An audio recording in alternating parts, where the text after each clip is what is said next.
திருச்சியில் வயிற்றுப்போக்கு காரணமாக பெண் உயிரிழந்த நிலையில் அசுத்தமான தண்ணீர் காரணமாக உயிரிழப்பு ஏற்பட்டதாக குற்றச்சாட்டு எழுந்துள்ளது.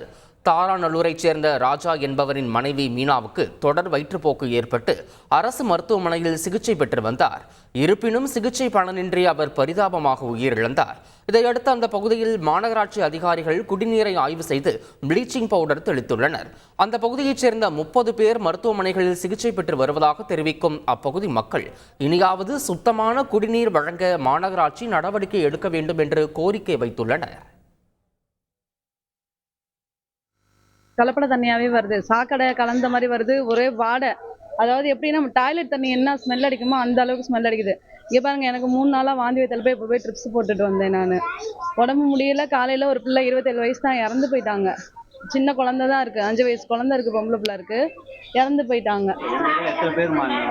இங்கே மட்டும் எங்கள் ஏரியாவில் மொத்தம் 200 குடும்பம் இருக்குது. இங்கேருந்து இப்போ 30 பேர் போய் பெரிய ஆஸ்பத்திரிலையும் அட்மிட் ஆயிருக்காங்க, தனியார் ஆஸ்பத்திரிலையும் அட்மிட் ஆயிருக்காங்க.